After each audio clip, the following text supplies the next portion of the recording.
My family cut me off from our group chat after I refused to keep funding my sisters. And they tried to steal $80,000 using my identity, so I taught them a lesson. You think it's best you step away for now. That's what the message.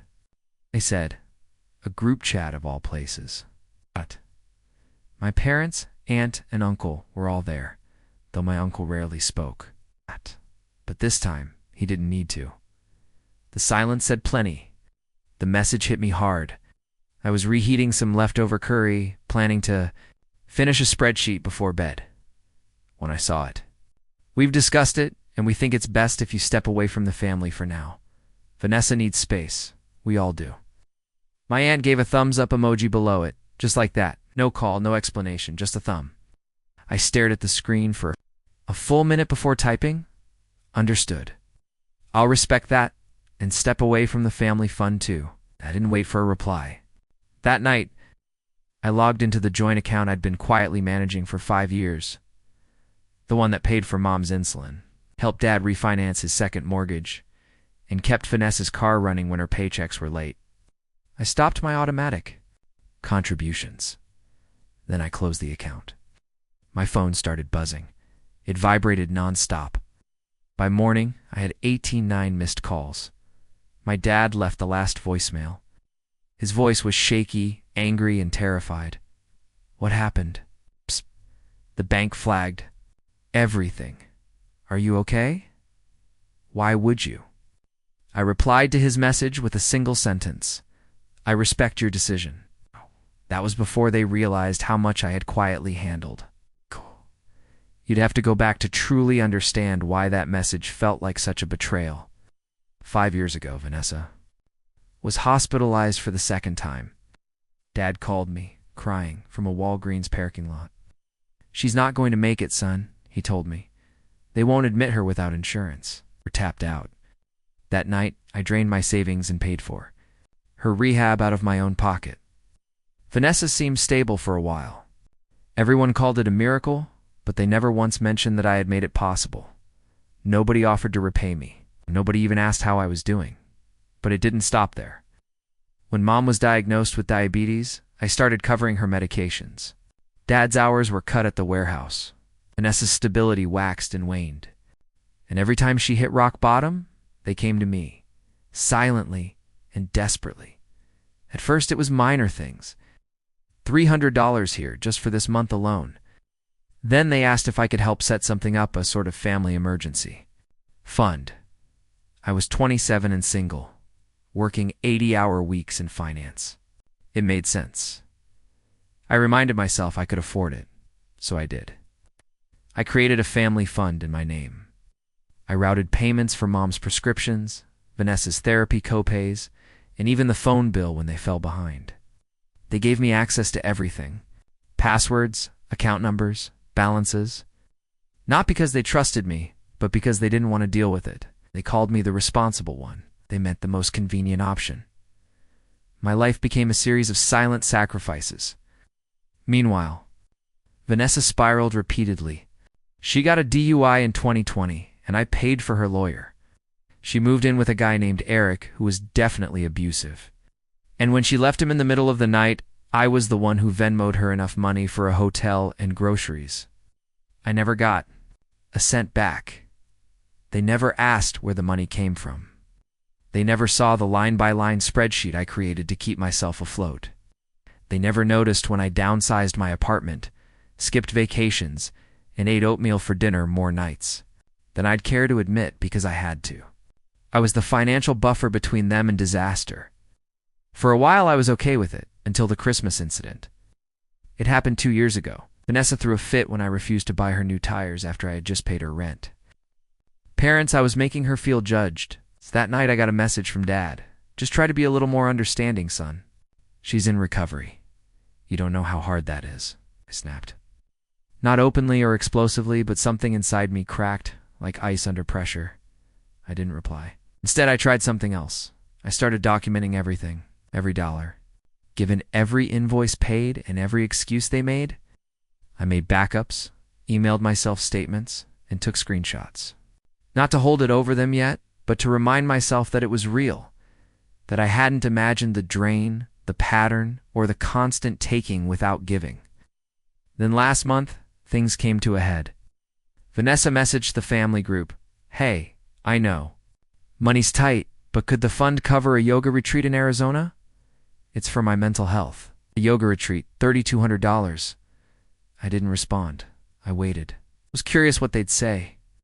And my father, the same man I helped get out of debt twice last year, said, "Sounds like something you really need. Let's see what we can do." Mom responded with a heart emoji. That's when I understood they weren't just taking advantage of me. They expected to manipulate me. They assumed the fund was theirs, and that I was a silent benefactor. Years had passed, and entitlement had replaced gratitude. But the real shocker, the bombshell, arrived just 2 nights before that message. We were on a family call, a monthly check-in that usually devolved into Vanessa's therapy session. With me serving as the invisible ATM in the background, I tried to talk about my promotion. I'd been promoted to director at the firm, a huge, raise enormous responsibility. Dad interrupted me mid-sentence. "Sorry, can we circle back to Vanessa's housing? She's not feeling safe in her current unit. They intended to move her to a better area? With my help, of course." I didn't agree.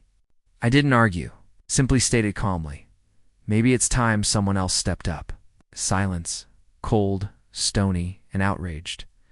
Then came the message 2 days later. "We think it's best if you step away for now." Aunt Evelyn's thumbs up felt like a knife. They thought they were cutting me off. They had no idea they were severing the lifeline to the only thing holding their financial lives together. I had been the silent current beneath their existence. When I stopped, their lights went out. The consequences began in exactly 36 hours. First came the overdraft notices. Then Mom's pharmacist called me. Then Vanessa, the one who wanted space, left a voicemail that started as a whisper and ended in a scream. "Why would you do this? You knew I needed that payment." Sunday morning, the texts were relentless. Dad unleashed a barrage of voice messages, like a man unraveling in real time. They excluded me from the family chat as if I didn't belong. The mortgage bounced. "I thought you handled the insurance. The car is uninsured now. What did you do to the utilities account?" The bank locked our checking, said there were multiple red flags. "You need to fix this. Fix this." As if I'd broken something, as if I hadn't already stepped aside as requested. The real issue wasn't that I stopped helping. They didn't grasp how much I was holding everything together. Then came the family's Zoom call. My cousin Emily set it up, pretending it was just a conversation. But as soon as I joined, I saw their faces lined up in perfect little rectangles, like a jury. Mom's lips were pressed so tightly they looked bloodless. Dad was pacing. Vanessa had tears streaming down her face. It seemed rehearsed. Aunt Evelyn sat smugly in a scarf and pearls, as if we were in family court. "Why did you do this to us?" Vanessa asked, her voice shaking. "You just abandoned us after everything I've done," I responded. "You mean after I paid your rent, funded your rehab, and got mocked for saying no to your yoga retreat?" "It's not fair," she said. "Fair?" I demanded. "You want fair? How about this?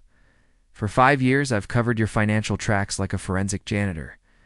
I've cleaned up your messes, paid your overdrafts, bailed you out while you posted inspirational quotes about healing and alignment. And the moment I hesitate, you exile me from the family chat like I was disposable." Mom finally spoke. "It wasn't exile. We were giving you space, too." "No, you weren't," I interrupted. "You were siding with Vanessa again, like you always do. You just found a polite way to tell me to disappear, so I did." Dad folded his arms. "You didn't have to cancel the fund." "I didn't cancel it," I explained. "I closed it. It was in my name, funded with my money, managed by me. The family fund was never a trust. It was a leash." His face turned crimson. "We trusted you." "No," I replied. "You used me." Then I opened the folder beside me and selected Share Screen. A spreadsheet appeared. Rows upon rows of payments, dates, amounts, every dime tracked. Rent, medical, utilities, repairs, Vanessa's retreat, which I almost paid for. I corrected the overdrafts. Aunt Evelyn's emergency dental visit. Even the Uber receipts from when I paid for Mom's ride to the hospital at 2 a.m. during a panic attack. Wow, Emily whispered. Who even keeps all this? Evelyn sneered. Someone. Who knew one day you'd gaslight him into thinking he made it all up? I said, my gaze never leaving the screen. Then I selected the final tab. It showed a running total, $87,421.13. There was no more sound. Dad stepped back from the camera as if he'd been slapped. You've been keeping tabs on us? Mom exclaimed, alarmed. No, I replied. I've been surviving you. Vanessa lunged at the screen like a toddler throwing a tantrum. You're just bitter. You've always been bitter because no one gives you a gold star for being a good son. You want applause for acting like an adult? No, I said quietly. I just want boundaries, and I'm done being your financial safety net. That's rich, Evelyn mumbled. You think money is the only thing that matters? No, I replied. It was the only thing you ever came to me for. Then I closed the spreadsheet, looked at the camera, and delivered the final blow. I've already contacted the bank. All joint authorizations removed. My name is no longer on anything related to your accounts. The credit cards closed. Shared. Utility autopays were canceled. The insurance premiums, you'll need to re-enroll yourselves. You wanted me to step away? This is what that looks like, Mom gasped. Dad's face went pale. Vanessa looked like she'd been shot. Emily leaned back in awe. But I wasn't finished. I also spoke to a lawyer, I added. You'll be receiving documents in the next few days. I'm dissolving any legal ties between me and the family trust that was never formalized, just in case. Someone tries to dip into my credit or open anything in my name again. You're overreacting, Vanessa yelled. You're cutting us off? I'm protecting myself, I explained. From now on, I'm not your plan B, not your fallback, not your free ride. Dad looked broken but said nothing. Mom was quietly sobbing now. Vanessa got up and stormed off screen, slamming something in the background. Evelyn reached forward and ended the call without saying anything. I sat back, heart racing and hands trembling. But for the first time in a decade, I wasn't terrified of the consequences. Because all I had to lose was the weight I'd been carrying for far too long. The quiet after the call was almost eerie. For the first time in years, my phone didn't ring. With a hey, quick favor, or can you just cover this one thing? There were no guilt-laced voicemails, no crying emojis. Vanessa didn't make any passive-aggressive posts about a family who turned their backs. Nothing. It was as if I had vanished. At first I wondered if they'd finally gotten it. Perhaps. They were learning to stand on their own, but I should have known better. 10 days later, I received an email from an address I didn't recognize. It was clearly a burner account with one sentence. You've ruined everything. Bills were attached as screenshots. Vanessa received an eviction notice. The power company had issued a final warning. A credit card application was declined with my name listed as a former cosigner. They were falling apart quickly and chaotically. And the thing about people who are used to relying on you is that they don't fall gracefully. They crash and blame you for the impact. That same week, Mom showed up at my office. I was in a meeting. My assistant entered, wide-eyed. There's a woman here. Says she's your mother, won't leave. I walked into the lobby where she was pale and shivering, clutching an envelope full of paperwork. I didn't know where else to go, she remarked in a scratchy voice. Your dad's sleeping on the couch? Vanessa hasn't left her room in 3 days. The landlord says he's changing the locks next week. I didn't say anything, so she played her final card. They raised you, she retorted, suddenly angry. They gave you life, and this is how you repay us? That's when I laughed. It's not loud or nasty, just hollow, like air escaping from a damaged pipe. You gave me life, I explained, and then you spent 30 years trying to convince me I owed you for it. She flinched. I stepped forward. I didn't come to you at 22 and say, please, let me be responsible for your dysfunction. Me carry your debt. Let me save my sister over and over again, while you nod and enable her. Let me sacrifice my mental health, my relationships, my life, just so you can avoid looking in the mirror. She said nothing. So I continued, you want help? Call a social worker. Call a credit counselor. Call the same system you said people like us were too proud to rely on. I'm not your bailout anymore. I then walked back to my office. I didn't even check to see if she was following me. But it wasn't the end. A week later, I received a letter. An email, a physical letter from the bank. The envelope was thick, the kind of thick that spells disaster. Inside, there was a marked inquiry summary.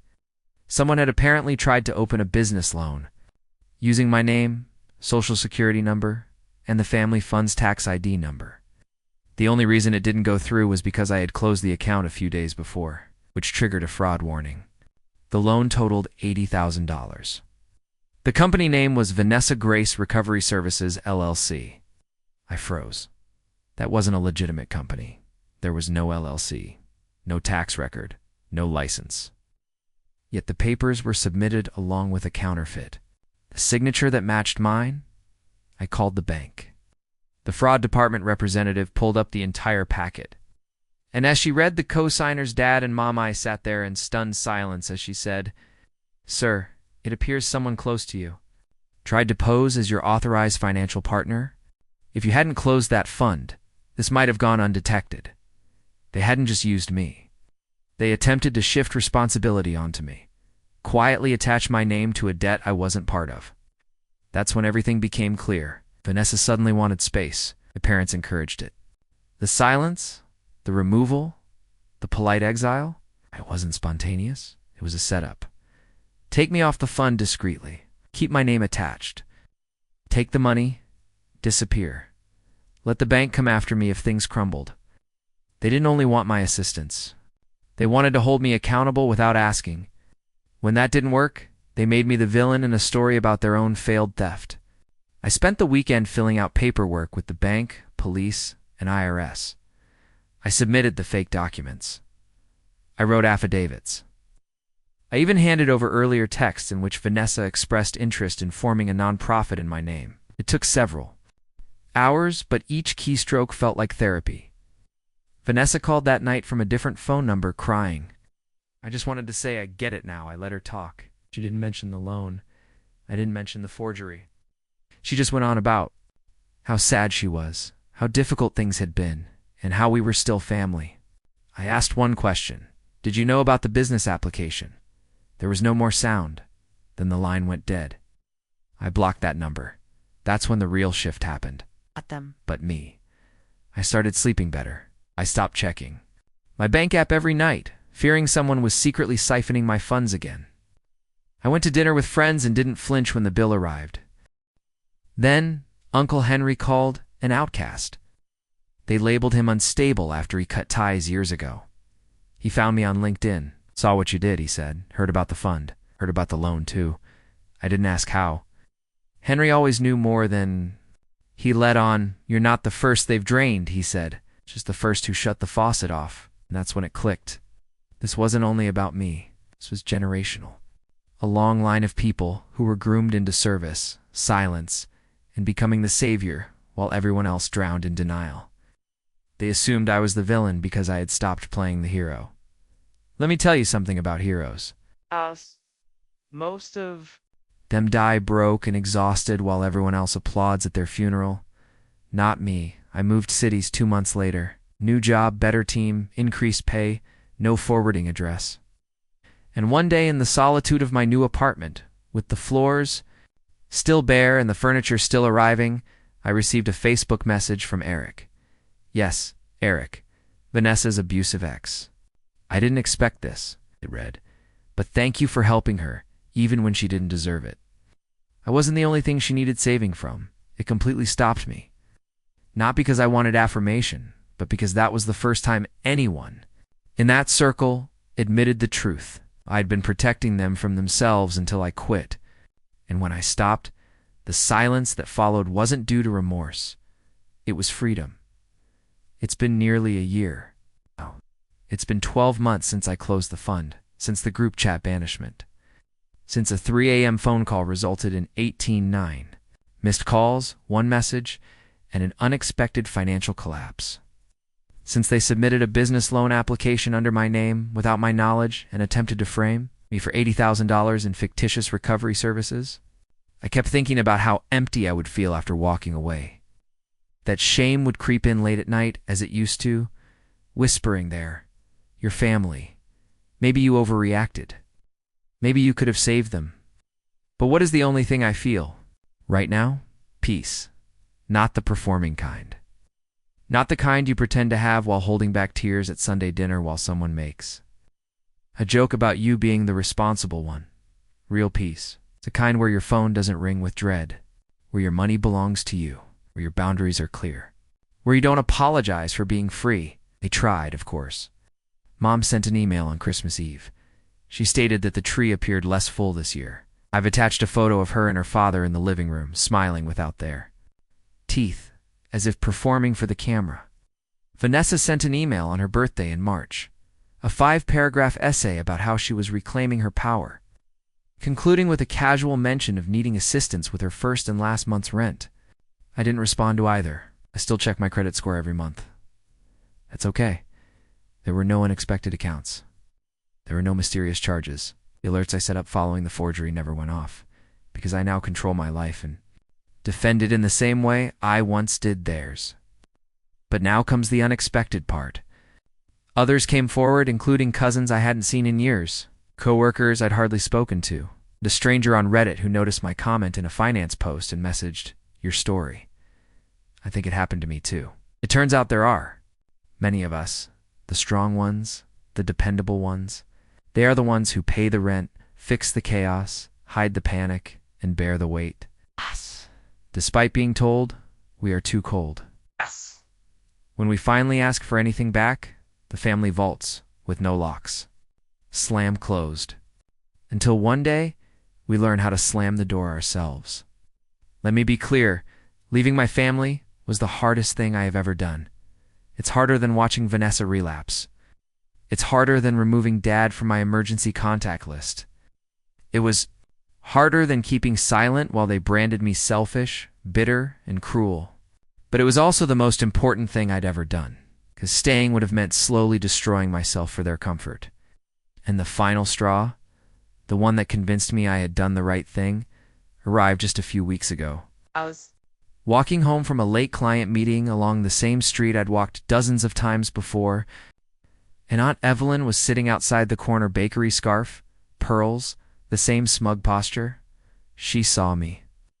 We waved as if we were old friends. I nearly kept walking, but I paused. She eyed me up and down. "You look well," she said. "I am." There was a rumor, she asked, without cynicism. "Would you ever consider setting something up again for emergencies?" I laughed long, low, and from deep within my core. Then I calmly said, "I did. It's called my future." I walked away. I'm not sure if they'll ever truly grasp what they lost or why I had to leave. Perhaps they will change the story. Say I was greedy, unstable, ungrateful. Perhaps Vanessa will turn a blog post about toxic siblings into a podcast. I don't care, because the fact is straightforward. I am not the villain in their story. I am the one who has finally escaped it. And in doing so, I gave myself something others could never have: unconditional freedom.